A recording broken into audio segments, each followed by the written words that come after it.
السلام عليكم ورحمة الله.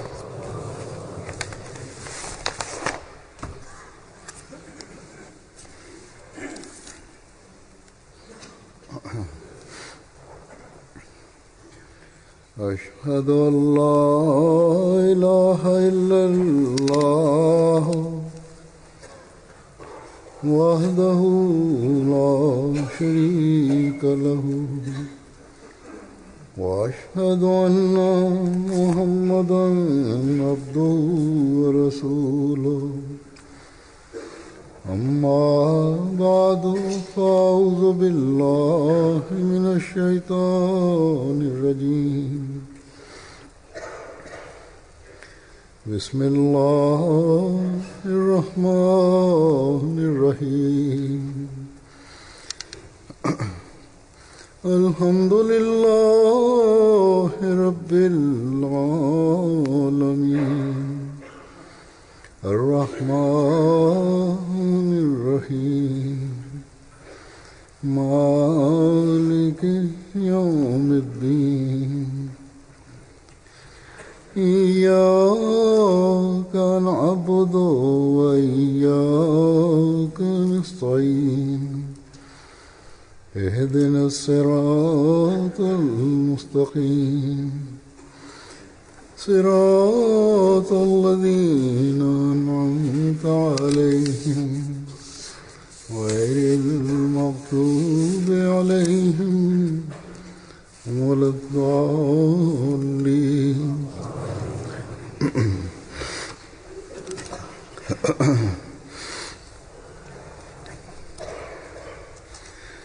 दुनिया में इंसान माल खर्च करता है. Der Mensch gibt in dieser Welt Geld und Finanzen aus für seine persönliche Befriedigung von Wünschen und Bedürfnissen, aber er spendet auch etwas. Aber heute gibt es auf der Welt keine Gruppierung, Organisation, Gemeinde, deren Mitglieder und Individuen in jeder Stadt auf der Welt und in jedem Land auf der Welt für einen Zweck unter einer Führung bereit sind, ihr Geld und ihre Finanzen zu opfern. Und der Sinn und Zweck für dieses Opfern ist der Dienst an den Glauben und der Dienst an der Menschheit. Es gibt nur eine Gemeinde und eine Jamaat, die diese Aufgabe tut, und das ist jene Jamaat, die Allah genau für diesen Zweck gegründet hat. Jene Jamaat, die Jamaat des Dieners, des wahren und wahrhaftigen Dieners, des heiligen Propheten Muhammad sallallahu alaihi wasallam ist. Es ist die Jamaat des verheißenen Messias und Imam Mahdi, der zur Aufgabe bekommen hat, auf der Welt den wahren Islam zu etablieren. Seit 128 Jahren bemüht sich diese Jamaat um den Dienst an der Menschheit und an der Schöpfung und widmet sich diesem Zweck und gibt dafür ihr Geld aus, weil der verheißene Messias sallallahu alaihi wasallam im Lichte der Lehren des heiligen Koran sie dazu aufgerufen hat, die Finanzen richtig auszugeben, das Geld richtig auszugeben. Der verheißene Messias sallallahu alaihi wasallam sagt an einer Stelle: Ich ermahne euch immer wieder, auf dem Wege Gottes zu spenden, denn dies geschieht auf Geheiß Gottes, weil der Islam zurzeit sich auf dem Weg des Niedergangs befindet. Und wenn man sich die Unruhe und die Schwäche betrachtet, dann wird man traurig und unruhig, denn der Islam wird zum Opfer. Wenn das der Zustand ist, kann man dann etwa erwarten, dass wir keine Schritte vollziehen, um einen Fortschritt für den Islam einzuleiten? Allah hat für diesen Sinn und Zweck diese Jamaat gegründet. Das ist genau der Grund, weswegen Allah diese Gemeinde gegründet hat, für seinen Fortschritt zu arbeiten, sich zu bemühen. Das ist die Befolgung des Gebotes Gottes. Dann sagte der verheißene Messias, diese Versprechen sind von Gott, dass jene Person, die auf dem Wege Gottes spenden wird, dass Allah dieser Person um ein Vielfaches mehr Segnungen gewähren wird. Er wird auf dieser Welt viel mehr bekommen und nach dem Sterben wird er auch den Lohn des Jenseits bekommen und sehen, wie viel Bequemlichkeit und Behagen ihm unterbreitet werden wird. Ich möchte euch alle dazu aufrufen und aufmerksam machen. Der verheißene Messias sagt, ich möchte euch deswegen darauf aufmerksam machen, dass ihr euer Geld für den Fortschritt des Islams ausgeben sollt. Die Gefährten des verheißenen Messias verstanden diesen Aufruf und widmeten ihre Finanzen für den Sinn und Zweck des Glaubens. Und dies hat der verheißene Messias an vielen Stellen auch selbst beschrieben, wie seine Anhänger in finanziellen Opfern voranschritten. Beispielsweise bei dem Bau des Manaratul Masih, des weißen Minaretts des verheißenen Messias, gab es verschiedene Aufrufe, aber auch Aufrufe für die Veröffentlichung von Literatur. Als der verheißene Messias den Aufruf zum finanziellen Opfer für den Bau des Manaratul Masih machte, hat ein Gefährte Munshi Sahib, ein Opfer erbracht, ein großes Opfer erbracht, und zwei Personen hat der verheißene Messias einmal genannt, Abdul Aziz Sahib und Shadi Khan Sahib. Der verheißene Messias sagte, es gibt zwei Personen aus meiner Jamaat, die so aufrichtig waren, dass sie für diese Aufgabe spendeten, und die anderen sollten sich ein Beispiel daran nehmen. Der eine ist Abdul Aziz aus Zilla Gurdaspur, der trotz seiner Armut 100 Rupien für diese Aufgabe spendete. Und ich denke, dass diese 100 Rupien eine Ersparnis von vielen Jahren waren, die er angespart hat. Und der verheißene Messias sagte, er muss deswegen auch gelobt werden, weil er in einer anderen Aufgabe bereits 100 Rupien gespendet hat.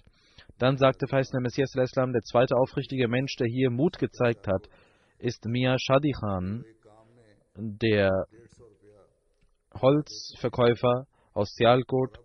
Er hat 150 Rupien als Chanda in eine Aufgabe gegeben und jetzt für diese Aufgabe noch einmal 200 Rupien Chanda geschickt. Er ist ein Mensch, der auf Gott vertraut, und wenn man schaut, wie viel er besitzt, dann wird man sehen, dass sein gesamtes Vermögen vielleicht insgesamt 50 Rupien beträgt. Und der verheißene Messias sagt, er hat mir geschrieben, da zurzeit Dürre herrscht und wir eine Verderbnis in der Welt sehen, denke ich, es ist besser, dass ich einen Handel im Glauben mache. Deswegen habe ich alles, was ich besitze, ihnen geschickt. Dann hat der verheißene Messias das Beispiel von vielen anderen Menschen in seinen Büchern und Malfuzat und Aussprüchen zitiert und genannt, die ihre Bedürfnisse ausblendend für den Glauben spendeten. Der verheißene Messias und die Mitglieder seiner Jamaat haben eine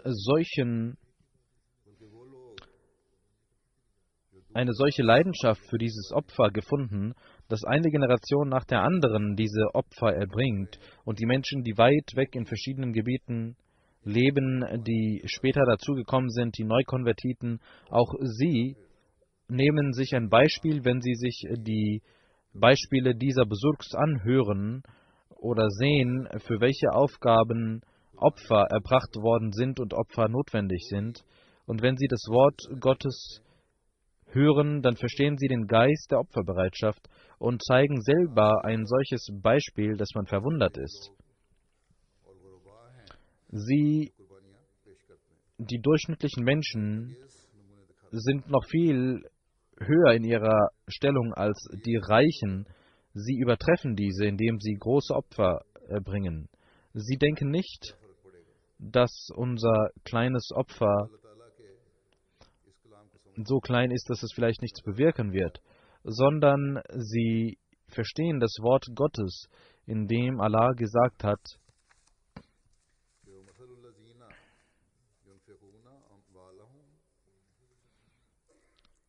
وَمَثَلُ الَّذِينَ يُنْفِقُونَ أَمْوَالَهُمْ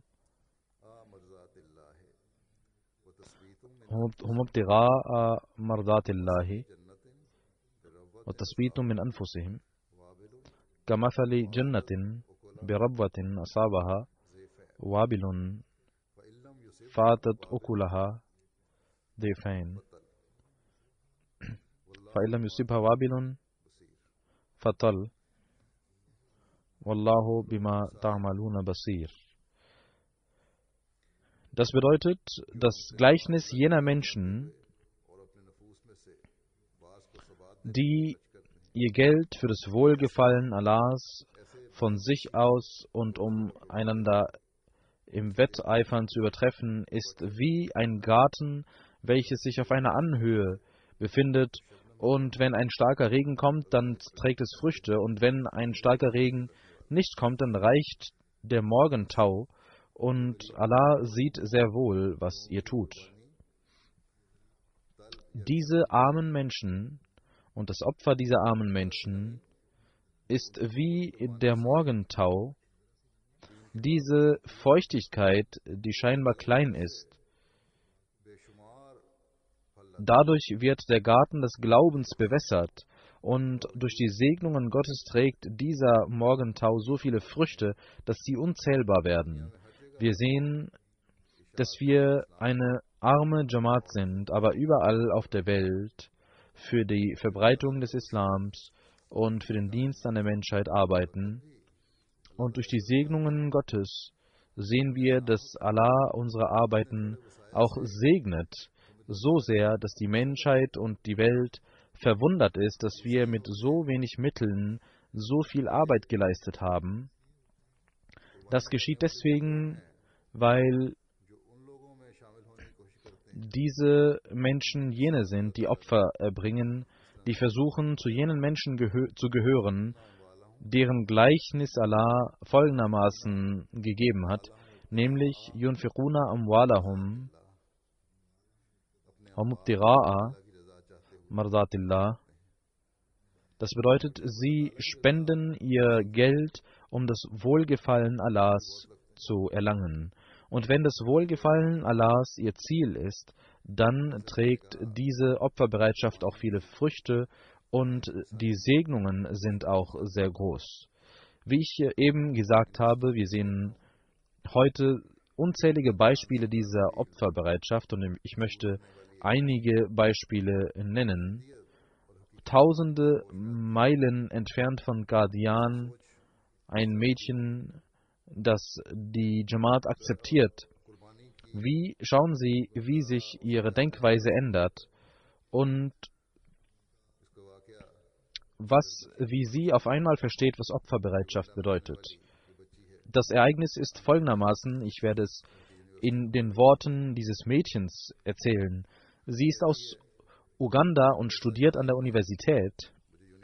Sie ist gebildet und das Mädchen sagt, letztes Jahr musste ich mir vor dem Eintritt in die Universität einige Sachen besorgen, aber ich hatte kein Geld, hatte wenig Geld, aber musste noch Chanda zahlen, und ich gab dieses Geld für die Chanda. Und es ist mein Glaube, mein fester Glaube gewesen, dass Gott mir helfen wird. Und ich war ruhig und voller Ruhe und Frieden, dass ich meine Chanda gezahlt hatte. Nach einem Monat, als 3 Monate übrig waren vor dem Semesterbeginn, rief eine meiner Tanten meine Mutter an und fragte, wann ich die Uni besuche, und sie lud mich ein. Als ich abends zu ihr nach Hause ging, gab sie mir etwas Geld, und das Geld war viel mehr als das, was ich benötigte für die Universität. Und dieses Geld war um ein Zehnfaches mehr als das, was ich in die Chanda für die Chanda gegeben hatte. Und Allah erhörte meine Gebete und gab mir aus solchen Mitteln, die ich niemals mir erträumt hätte. Aus Indien, ein Herr aus Indien, Kamruddin Sahib, Inspektor, er schreibt, dass in der Jamaat von Kerala Manjeri dort ein Herr arbeitet, und ich ging zu ihm hin, zu seinem Geschäft, um das Chanda Waqf Jadid einzusammeln, und er sagte, dass es sehr schwierig ist, weil er viel Geld verloren hat, aber er gab einen Scheck und sagte, ich habe zwar kein Bargeld, aber beten Sie, dass er sagte, ich habe zwar kein Geld, aber beten Sie, dass ich das schnell begleichen kann. Am nächsten Tag rief er an und sagte, nachdem ich ihm diesen Scheck gegeben habe, sind auf meinem Konto ist ein großer Betrag eingegangen und Sie können diesen Scheck einlösen. Und er sagte, das ist nur die Segnung der Chanda, dass Allah so schnell dieses Mittel erschuf. Aus Ostafrika, in Tansania, dort gibt es eine Witwe, und Amir Sahib schreibt, Amir Sahib von Tansania, dass der Muallim von Orangatown eine Witwe, Amina, besuchte, um die Chanda Waqf Jadid einzusammeln, und sie war traurig und sagte, ich habe zwar nichts, aber sobald ich etwas bekomme, werde ich selber kommen und ihnen dieses Geld geben. Muallim Sahib war noch nicht zu Hause angekommen, als diese Frau mit 10.000 Schilling ankam und sagte, dieses Geld ist gekommen, und ich dachte, dass ich es sofort ihnen gebe und meine Chanda zahle und später erst meine Kosten decke. Und sie sagte, ich habe 25.000 versprochen, die restlichen 15.000 werde ich sofort geben, wenn ich die bekomme. Nach 10 Minuten kam sie noch einmal mit dem Geld, mit dem restlichen Geld, und er sagte, schauen Sie, sie sagte, schauen Sie, ich habe 10.000 Ihnen gegeben und ich war noch nicht zu Hause, als Allah mir 35.000 Schilling schickte, von denen ich 15.000 Ihnen gebe, und ich habe noch 20.000 Schilling bei mir, und das ist eine Segnung Gottes und die Segnung der Chanda. Und so wuchs und festigte sie auch ihren Glauben. Es gibt ein Land in Zentralafrika, Kongo. Dort schauen Sie, wie die Menschen Opfer zeigen, wie groß ihre Opferbereitschaft ist. Ein Beispiel möchte ich präsentieren. Der Muballigh dort schreibt, Ramis Sahib, dass in Kalumbai Jamaat ein Dailallah, ein Bruder, der die Botschaft des Islams verbreitet, Missionar, er hat 5 Jamaats, die er betreut, und das Land hat eine sehr schwierige Zeit, macht es durch, und es gibt Sicherheitsprobleme, und er hat trotzdem alle Jamaats besucht, und für den Besuch hat er auch aus seiner eigenen Tasche die Kosten getragen, obwohl es ihm selber auch nicht gut ging. Und während des Besuches hat er 53.000 für Waqf Jadid eingesammelt und mitgebracht. Und er sagte, ich bin ein alter Ahmadi und ich muss ein Vorbild für die Jugendlichen sein. Auch die alten Ahmadis dort sind vielleicht seit 15, 20 Jahren Ahmadis. Und er ist über 60 Jahre alt, und er sagt, und er arbeitet voller Eifer für das Tabligh. Und nebenbei kümmert er sich auch um die Chanda, Das ist der Geist, den der verheißene Messias al-Islam in seinen Anhängern eingehaucht hat, an Orten ganz weit weg, wo es nicht einmal Straßen gibt. Es gibt überhaupt keine Straßen. Es gibt Boote, auf die man in Flüssen reist und sehr schwierige Reisen durchmacht. In Westafrika, Benin, ein Ahmadi, der nicht einmal ein Jahr in der Jamaat ist. Schauen Sie, welchen Geist der Opferbereitschaft er zeigt. Und das ist ein Beispiel für die alten Ahmadis auch.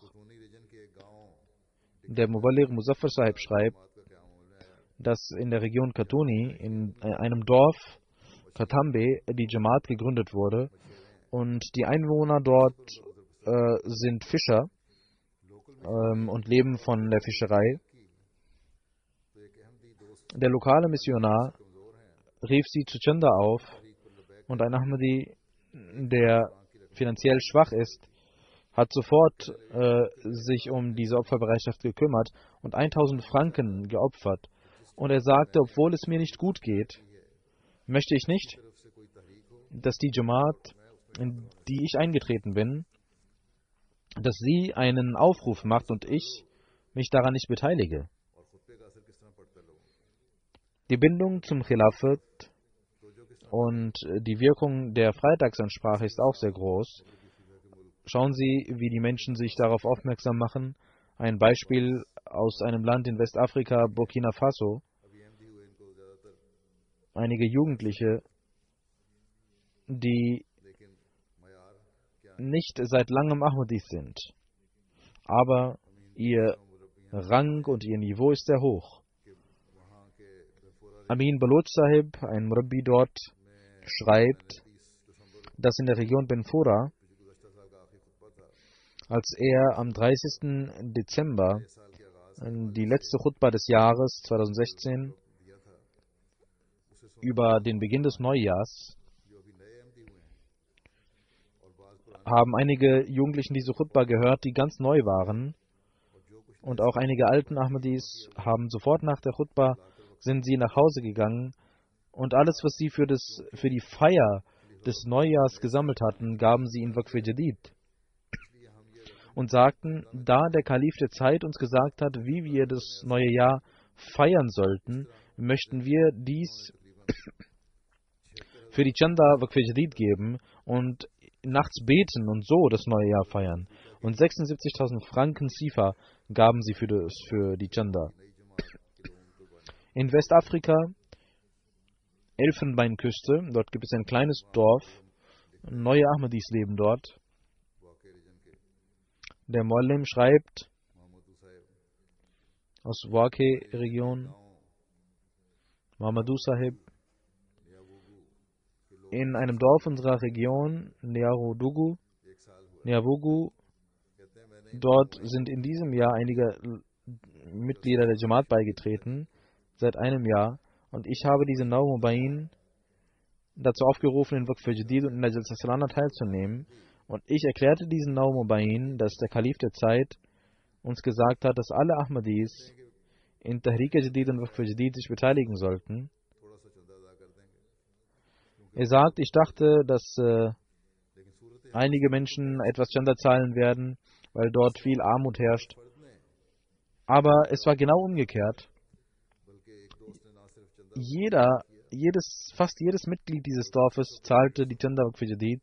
Und ein Freund zahlte nicht nur die Chanda Waqf Jadid, sondern reiste 600 Kilometer und beteiligte sich an der Jalsa Salana. Dann ein Beispiel der Opferbereitschaft und wie Allah segnet aus Tansania. Yusuf Usman Sahib, Muballigh, schreibt, dass ein Ahmadi-Bruder verletzt ist und eine Behinderung am Fuß hat und deswegen nicht laufen kann. Und es gibt keinen Strom dort und deswegen gibt es Solaranlagen, mit denen man ganz kleine Solaranlagen, sehr klein, die man anbringt und dann für etwas Licht sorgt. Und er lädt die Handys von anderen Menschen auf und verdient so sein kleines Geld. und versucht darauf auch Chanda zu zahlen. Unser Muallim rief ihn auf, die Chanda zu zahlen. Sagte er, in den letzten 2 Tagen habe er 2000 Schilling verdient. Und er sagte, ich möchte dies auf dem Weg Allahs opfern. Der Muallim Sahib sagte, wenn Sie das alles für die Chanda geben, was werden Sie dann den Kindern zu essen geben? Er sagte, Gott ist der Versorger, er wird schon dafür sorgen. Der Muallim Sahib sagt, dass ich dieses Receipt, diese Quittung ihm ausgestellt hatte, dass viele Leute kamen, um ihre Handys aufladen zu lassen, und er bekam so viel Geld, viel mehr, als der Chanda gezahlt hatte. Und er sagte, haben Sie gesehen, wie Allah mich gesegnet hat, dass er mir noch mehr gegeben hat?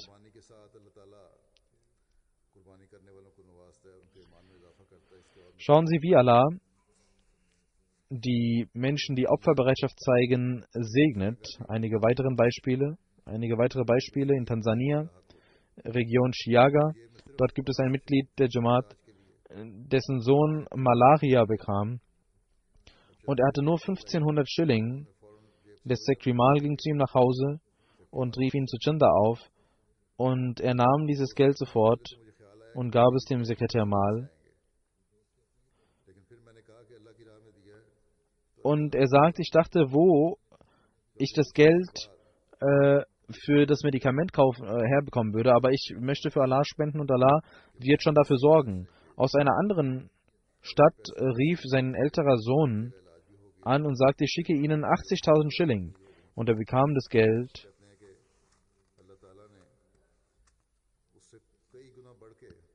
Und konnte am gleichen Tag auch die Medikamente besorgen. Und er hat viel mehr bekommen, um ein Vielfaches mehr bekommen, als er gezahlt hat. Und er erzählt dieses Ereignis anderen und ruft sie zu Chanda auf. In Mali aus Westafrika, ein Land aus Westafrika, dort gibt es eine Person, Ahmed Bilal Sahib, der Muballigh, schreibt, dass in der Region Sarkassau es ein Mitglied gibt, der im Jahre 2013 die Ahmadiyyat akzeptierte, und er war finanziell sehr angeschlagen, hatte viele Probleme zu Hause und war auch nicht in einer guten Lage. Und als er erfahren hat, was die Chanda ist und wie die Segnungen sind, versprach er, die Chanda regelmäßig zu zahlen. Und genauso tat er auch. Und trotz schwieriger Umstände zahlte er die Chanda gemäß seiner Kraft. Und innerhalb von kürzester Zeit segnete ihn Allah so sehr, dass seine Schulden beglichen wurden, dass er einen besseren Job in der Regierung, im Beamtentum bekam, und er ist jetzt auch ein Musi und beteiligt sich am Wasiat. Aus Sierra Leone schreibt Munir Hussain Sahib Muballigh, dass eine Jamaat aus Wajibu, dass eine Ahmadi-Frau 4000 Leonen versprach, und sie hatte nicht so viel Einkommen. Sie hatte ein kleines Haus und es gibt eine Pflanze, die sie dort eingepflanzt hatte, und sie verkaufte die Früchte. Und als die Zeit für die Chanda kam, kam der Sekretär und ein Kind hatte das Geld für die Chanda schon aufgehoben gehabt und ausgegeben gehabt, und sie war sehr besorgt, was sie jetzt machen solle. Schauen Sie, wie groß ihr Glaube ist. Ein Sohn von ihr arbeitete in einem Geschäft, wo Alkohol verkauft wurde. Vielleicht hat er nicht einen Glauben gehabt, und er sagte, vollen Glauben gehabt. Und er sagte, ich gebe Ihnen das Geld. Und die Frau sagte, nein, das ist kein Halal-Geld. Ich nehme das Geld nicht von dir. Und ich kann nicht daraus Chanda zahlen. Das ist die Würde des Glaubens. Und schauen Sie, wie Allah die Menschen segnet. Wenn man das Wohlgefallen Allahs sucht, wie Allah die Menschen behandelt. Ein Unbekannter kam und sie kannte ihn nicht. Und er gab 10.000 Leon und sie gab statt 4.000 gab sie 10.000 Leon Chanda und sie sagte, Allah hat mir das nur für die Chanda gegeben. Und sie versprach für das nächste Jahr wieder 10.000 Leon. Und aus Sierra Leone schreibt Akil Sahib, dass ein Neukonvertit aus einer Region seit längerer Zeit in einem Streit für seinen landwirtschaftlichen Boden verwickelt war und es gab keine Chance, dass er gewinnen würde. Und er erfuhr von den Segnungen des finanziellen Opfers und er sagt, als ich dies hörte, dachte ich, dass ich auch Chanda zahlen würde. Möglicherweise würde, er war erst Christ und er sagte, möglicherweise wird dadurch mein Problem gelöst. Und er zahlte die Chanda und nach kurzer Zeit wurde in seinem Sinne entschieden, was unmöglich erschien. Und er sagt, ich habe die volle Überzeugung, dass dies aufgrund des finanziellen Opfers geschehen ist. Shahid Saib aus Kongo-Kinshasa, Muballigh, schreibt, dass eine Frau dort einen Handel betreibt und aufgrund der Situation im Land es aussah, dass sie keinen Profit machen würde. Aber sie sagt, dass sie am Anfang des Jahres schon für Waqf Jadid zahlte und dachte, dass dieser Handel, den sie mit Gott eingegangen war, nicht sinnlos sein kann und verlustreich sein kann. Und sie sagt, dass sie einen Gewinn machte und überhaupt keinen Verlust aufgrund der Segnung dieser Chanda. Schauen Sie, wie Allah die Wege des Tablighs durch die Chanda öffnet. Amir Sahib aus Bangladesch schreibt, dass 3 Freunde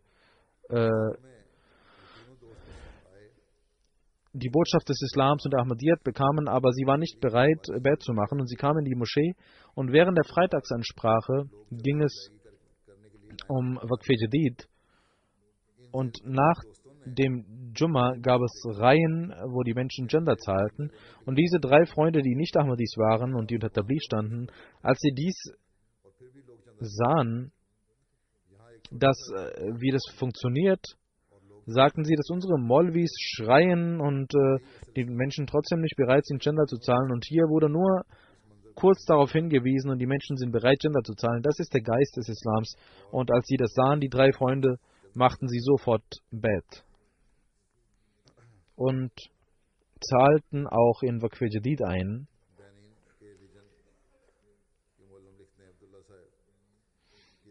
Aus einer Region in Benin schreibt Abdullah Sahib, ein Muballigh, dass eine Jamaat, die neu in der Ahmadiyyat eingetreten war, er ging dorthin und machte einen Besuch und Al-Haji Abu Bakr Sahib, ein Naumubai, fragte, wie wird dieses Geld der Chanda verwendet? Er wusste nicht, was das System des finanziellen Opfers ist und man erzählte ihm, dass die Jamaat Ahmadiyya mit diesem Geld Moscheen baut, die Übersetzung des Heiligen Koran leistet und religiöse Bücher veröffentlicht. Und durch diese Chanda werden Krankenhäuser gebaut, Waisenhäuser gebaut. Jeder Pfennig wird für den Dienst an Gott und Dienst an der Menschheit verwendet. Und als Abu Bakr Sahib dies hörte, sagte er, dass die Molvis zu mir kommen, um Zakat einzusammeln, aber sie sagten mir nie, wo dieses Geld ausgegeben wird. Und er zahlte sofort die Chanda und sagte, ich möchte mich an allen Chandajat der Jamaat beteiligen. Wir sehen also, dass auch in dieser Zeit Allah die Jamaat des verheißenen Messias al-Islam segnet mit solchen Menschen, die in ihrer Opferbereitschaft immer weiter voranschreiten. Neue Ahmadis werden innerhalb von wenigen Tagen zu solchen Ahmadis, die bereit sind, für den Glauben, für die Religion Allahs Opfer zu erbringen und wollen dies aus Leidenschaft tun. Aber das ist auch ein Grund zur Sorge für jene Menschen, die gut leben. Sie sollten sich Sorgen machen, denen Allah viel gegeben hat, denen Allah Bequemlichkeit gegeben hat, die in reichen Ländern wohnen. Aber ihre Opfer sind klein. Obwohl es auch hier viele Menschen gibt, die große Opfer zeigen, aber viele reiche Menschen gibt es auf der Welt, die sich darum nicht kümmern. Sie sollten sich darum bemühen und kümmern. Es ist üblich, in der ersten Freitagsansprache von Januar das Waqf Jadidiyya bekannt zu geben, und nach diesen aus vielen Ereignissen habe ich einige nur ausgesucht gehabt, und jetzt werde ich das 60. Jahr des Waqf Jadids ankündigen und die Segnungen Gottes des letzten Jahres berichten, wie die Einnahmen sind. Das Jahr von Waqf Jadid ist am 31. Dezember zu Ende gegangen. Das 59. Jahr ging am 31. Dezember 2016 zu Ende. Durch die Segnungen Gottes haben die Jamaats auf der Welt gemäß den Berichten 8.020.000 Pfund geopfert für Waqf Jadid. Das sind 1,1 Millionen mehr als letztes Jahr.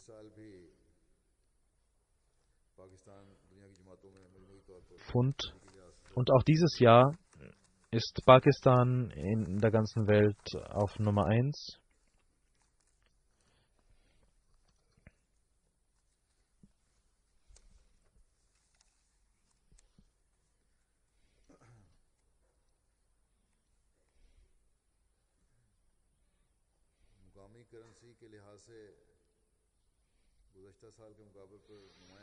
Gemäß den lokalen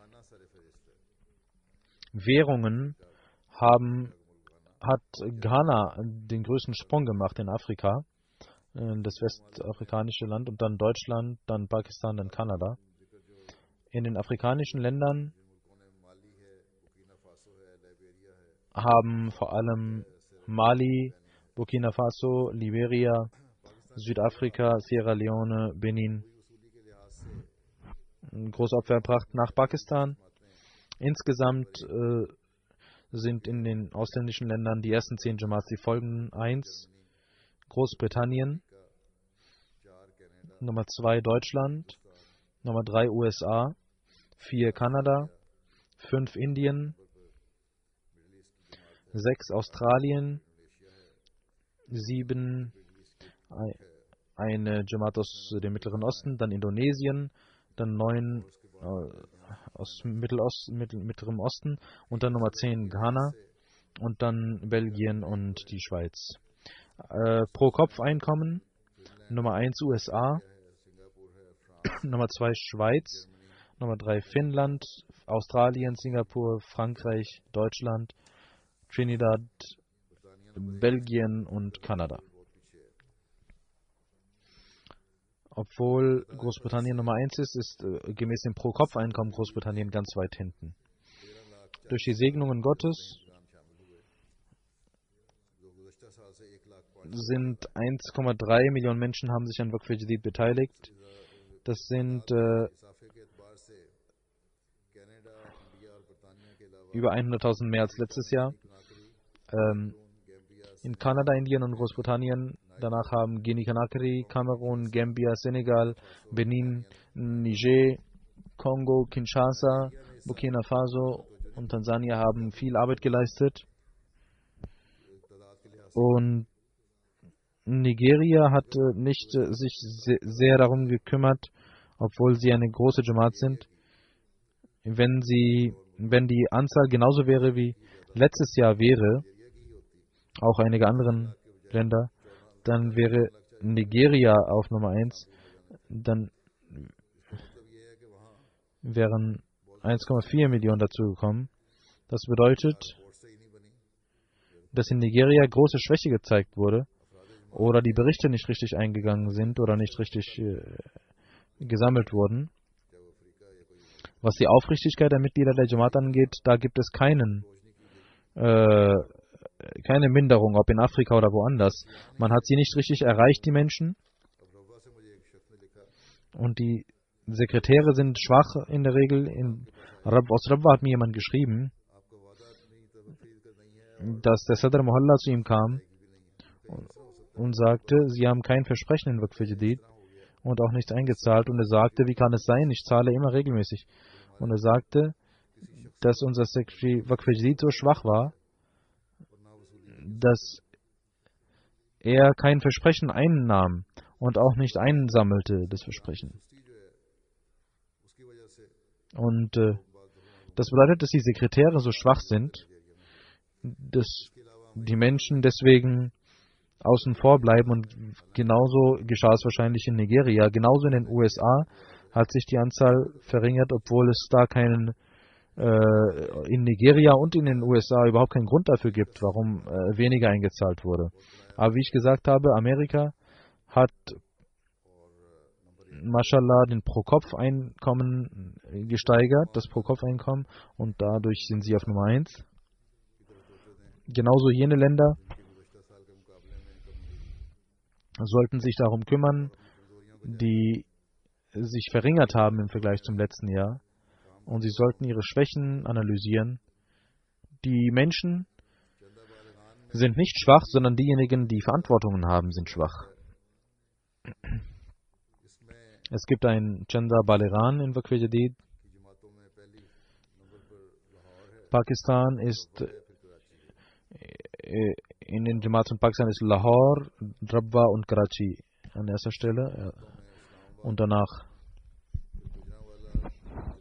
in den Jamaats Islamabad, Gujranwala, Gujarat, Multan, Hyderabad, Peshawar, Mirpur Khas, Ghazi Khan. Atfal, Daftar Atfal, die Kinder, da ist Lahore Nummer 1, Rabwa und Karachi 2 und 3. Dann Sialkot, Rawalpindi, Gujranwala, Gujarat, Hyderabad, Dera Ghazi Khan, Kotli, Azad Kashmir, Mirpur Khas, Multan und Bhawalnagar. Gemäß dem Gesamteinkommen in Großbritannien, Worcester Park, Masjid Fazal, Birmingham South, Putney, Rains Park, Bradford, New Malden, Glasgow, Birmingham West und Gillingham. In den Regionen London B, London A, Midlands, North East, South.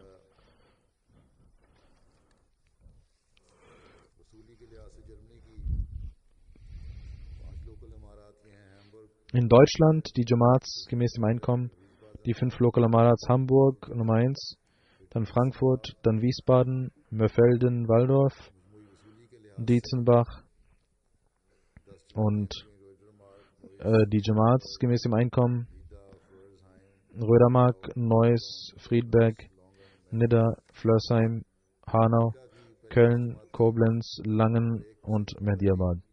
In den USA die ersten 10 Jamaats Silicon Valley, Seattle, Detroit, Silver Spring, Central Virginia, Los Angeles East, Dallas, Boston, Philadelphia und Laurel.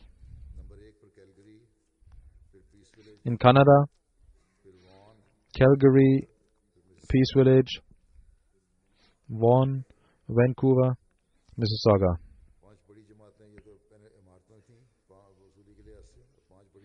Die ersten 5 Jamaats, das waren die Amarats, und jetzt die Jamaats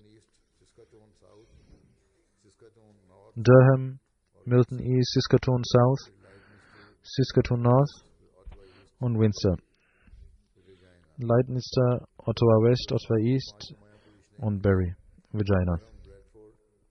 In Daftar Atfal, Durham, Bradford, dann Bradford, Saskatoon South, Saskatoon North und Leidminster. In den Regionen Calgary Nummer 1, Peace Village, Brampton, Vaughan, West. In Indien Nummer 1 Kerala, das sind Bundesländer, Jammu Kashmir, Tamil Nadu, Karnataka, Telangana, Odisha, West Bengal, Punjab, Uttar Pradesh, Delhi und Maharashtra. Die 10 Jamaats in Indien, Karalai, Calicut, Hyderabad, Pattaparayam, Qadian, Kanur Town, Kolkata, Bangalore, Solor und Binadi. In Australien Castle Hill Nummer 1, Brisbane, Logan, Walton Park, Berwick, Perth, Adelaide South, Brampton, Adelaide West. Möge Allah alle Menschen, die Opfer erbracht haben, segnen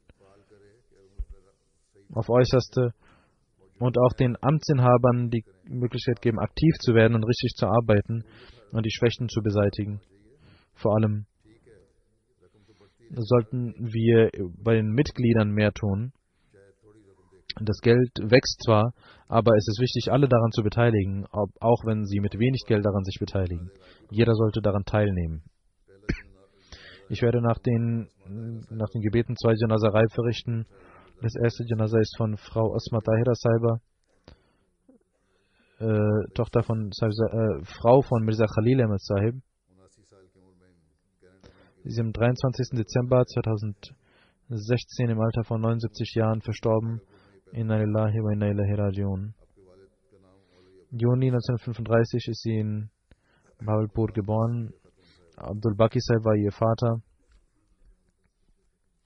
Und Sophia Khatun Sahiba war die Mutter. Ihr Vater war lange Zeit in der Firma in Kundri von der Jamaat beschäftigt, war auch Sadr von Kundri Jamaat lange Zeit.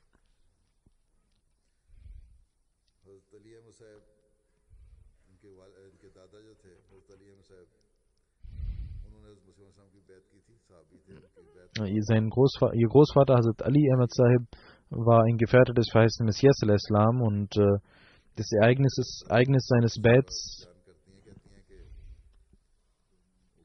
hat Amtun Nur Sahiba geschrieben.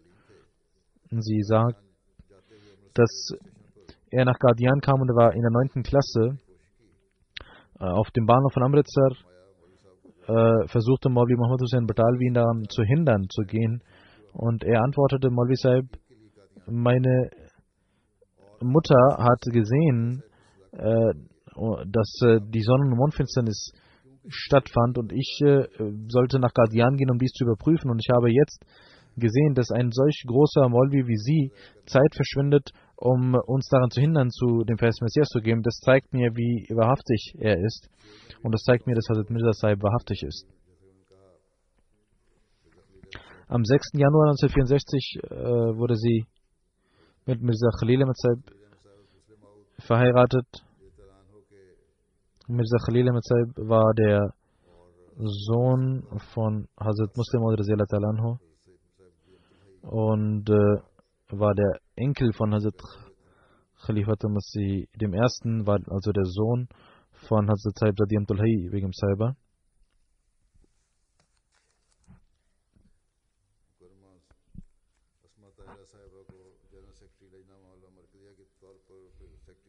Asma Tahira Sahiba war General Secretary Lajna Maila in der Zentrale, Secretary Ziafat, Mitglied von Tabligh-Komitee und auch in der lokalen Lajna hat sie gearbeitet.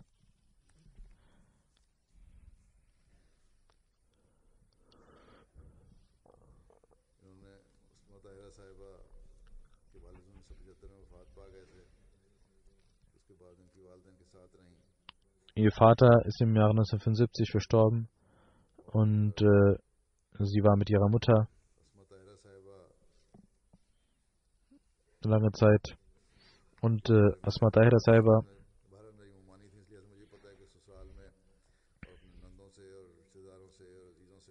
sie war meine Tante und hatte eine sehr liebevolle Bindung mit ihren Verwandten.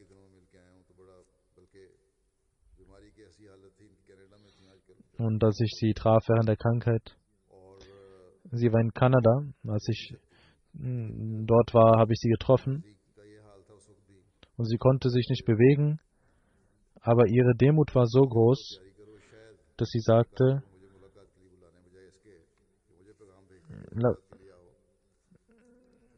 dass ich mich vorbereiten will für das Mulakat Und sie wollte dahin zu mir und sagte, dass ich sie einladen werde, aber ich bin selber zu ihr hingegangen und sie war sehr glücklich. Sie hatte keine Kinder. Sie hatte die Tochter ihrer Schwester großgezogen. Im Alter von 5 Jahren war sie schon bei ihr. Und sie sagt, dass sie wie eine leibliche Tochter behandelt wurde.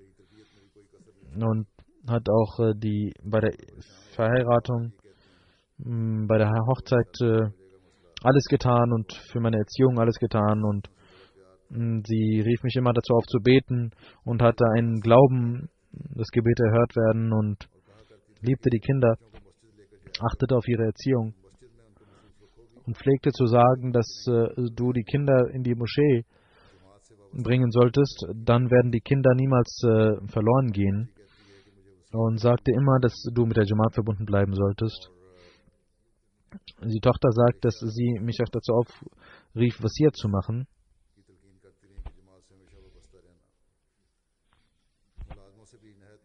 Und sie sagte immer, mit der Jamaat verbunden zu bleiben, und behandelte auch die Angestellten sehr liebevoll.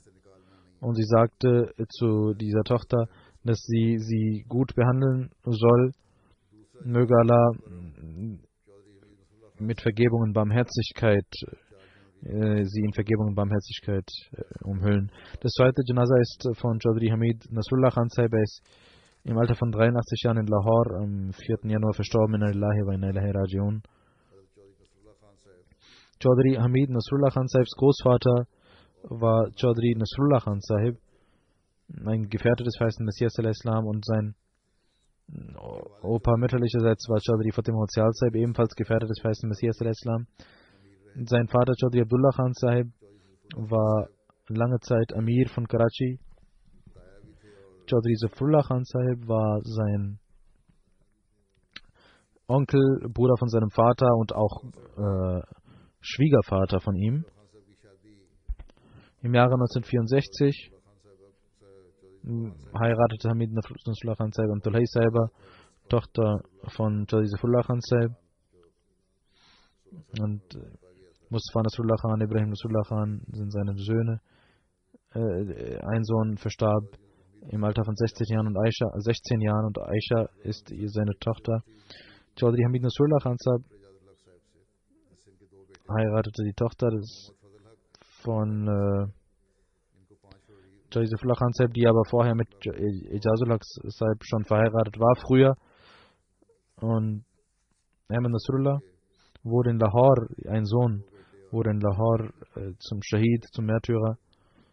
Er hatte damals 2 Söhne und eine Tochter. Die ersten Kinder der Frau waren immer liebevoll mit ihm verbunden gewesen. Und Hazrat Khalif Masih Salis Rahimahullah hatte ihn zum Amir Jamaat Lahore 1975 ernannt und 34 Jahre lang arbeitete er als Amir von Lahore. In 2009, als er sehr krank war und ich ihm sagte, dass er Bescheid geben soll, und weil seine Gesundheit es ihm nicht erlaubte, gab er das Amt ab, weil das Amarat eine sehr große Aufgabe war, und ein neuer Amir wurde ernannt damals. Sheikh Munir Sahib, er ist 2010 zum Märtyrer, ist als Märtyrer verstorben, der neue Amir, und er war also bis 2009 Amir. 1974, als die Jamaat große Verfolgung durchmachte, gab es viele Verantwortungen, die er auf Geheiß von Hazrat Masih Salis innehatte, die er immer mit großer Aufmerksamkeit erfüllte. Und als im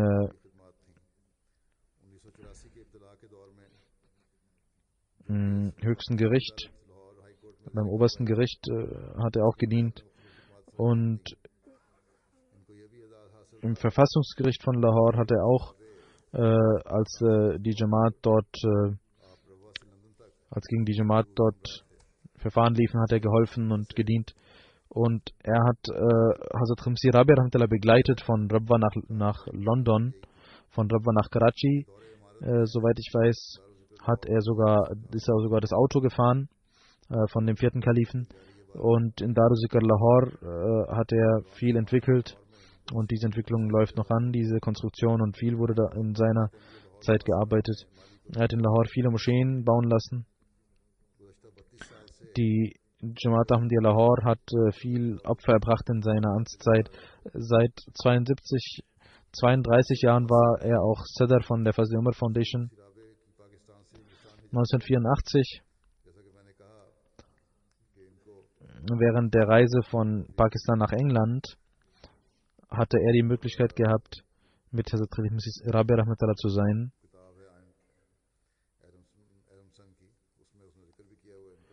Und das Buch von Ian Adamson, dort hat er auch ihn erwähnt.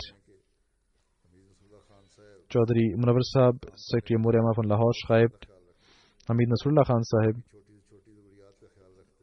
behandelte seine Mitarbeiter immer sehr gut und versuchte immer auf ihre Bedürfnisse zu achten und gab ihnen Rat.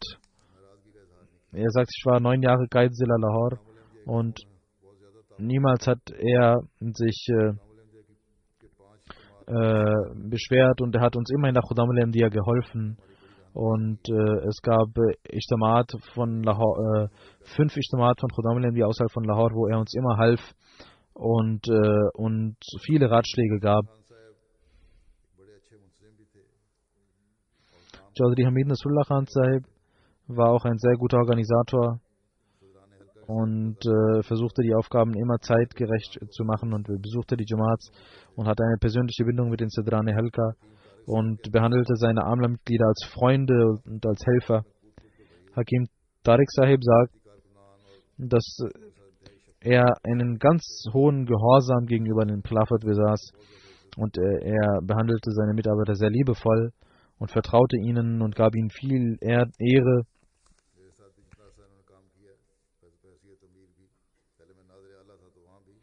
Er hat auch mit mir als Amir gearbeitet. Ich war Nazir Allah. Auch damals hat er gearbeitet und hat immer mit der Zentrale kooperiert und mit vollkommener Gehorsamkeit gearbeitet, als ich Nazir Allah war. Aber auch nach dem Khilafat, solange er Amir von Lahore war, hat er immer mit großer Kooperation gearbeitet. Und seine Gehorsamkeit war sehr hoch. Colonel Naim Siddiqui Sahib Naib Amir von Lahore schreibt, wenn er von seiner Bindung zum Khilafat erzählte, hörte er nicht auf. Und Colonel Naim Sahib schreibt, dass er in Bahawalpur wegen einer Aufgabe war. Und auf dem Weg bekam er eine Botschaft von Hazrat Khamsi Salis, nach Rabwa zu kommen. Er war schon in Bahawalpur. Er legte alle seine Aufgaben ab und ging sofort nach Rabwa nachts und meldete sich an vor dem Namaz Fajr und sagte, er war draußen und als er sah, dass Tahajjud-Zeit ist und zwischen Tahajjud und Namaz, schickt er die Botschaft, dass er da ist und anwesend ist. Und er hatte viele Stipendien für Arme gefördert, in seinem Namen, im Namen seiner Ehefrau, im Namen von Chaudhry Saifullah Khan Sahib. Und wann immer eine Bitte kam, markierte er, wie das Stipendium gezahlt werden sollte, ob aus seinem Geld oder dem Geld seiner Frau. Und Hamid Nasrullah Khan Sahib war eine Geschichte, eine Historie für sich in der Jamaat Lahore.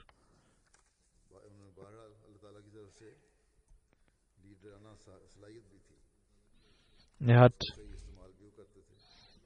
auch er war eine Führungspersönlichkeit und hat immer auch Shams Sahib, der Sekretär von Fazl Umar Foundation, schreibt, dass er 32 Jahre lang auch Sadr der Fazl Umar Foundation war. Und nach dem Tod von Chaudhry Saifullah Khan Sahib wurde er 1986 als Sadr von Fazl Umar Foundation ernannt und 32 Jahre lang, ungefähr 31 Jahre lang arbeitete er. Er war ein sehr liebevoller Mensch mit Frohmut und hatte viele Kontakte und benutzte diese Kontakte immer für den Vorteil der Jamaat. Ein Diener der Jamaat, aufrichtiger Diener der Jamaat, der dem Khilafat diente und ein Ehrgefühl für das Khilafat besaß, ein treuer Mensch. Obwohl er krank war, hat er an den Ijlasat der Foundation teilgenommen, hatte viel mit Rat geholfen und entschied dann mit dem Rat. Mirza Nadim Sahib sagt, dass er ihm erzählte, als er zum Amir ernannt wurde, 1975, war er sehr besorgt und ging zu Hazrat Khalif Masih Salis Rahmatullah in Rabba und wollte Mulakat machen. Hazrat Khalif Masih Salis Rahmatullah fragte, wie er gekommen ist. Er sagte, Hazur, ich kann nicht dieses Amt erfüllen. Hazrat Khalif Masih Salis sagte, iss erstmal in Ruhe. Und Chaudhry Sahib sagte immer wieder, ich kann das nicht tun. Und Hazrat Masih Salis legte seine Hand auf die Schulter und sagte, der Kalif der Zeit hat dich zum Amir gemacht und der Kalif Gottes weiß besser, was gut ist. Und er sagt, es kamen viele schwere Zeiten, aber durch die Segnungen Gottes war ich nie besorgt und wegen den Gebeten des Kalifen der Zeit konnte ich alles erfüllen.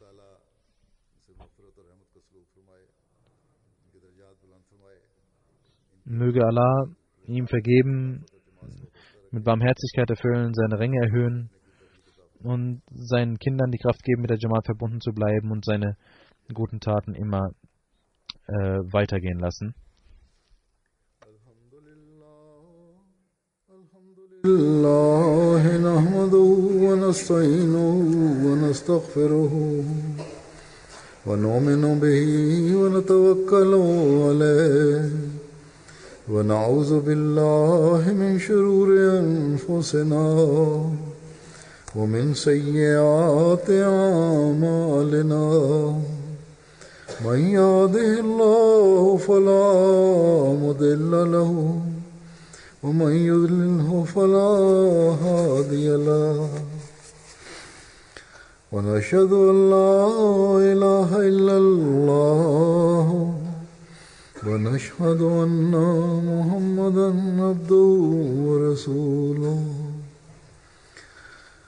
عباد الله رحمكم الله إن الله يأمر بالعدل والإحسان وإيتاء ذي القربى وينهى عن الفحشاء والمنكر والبغي يعظكم لعلكم تذكرون اذكروا الله يذكركم وادعوه يستجب لكم ولذكر الله أكبر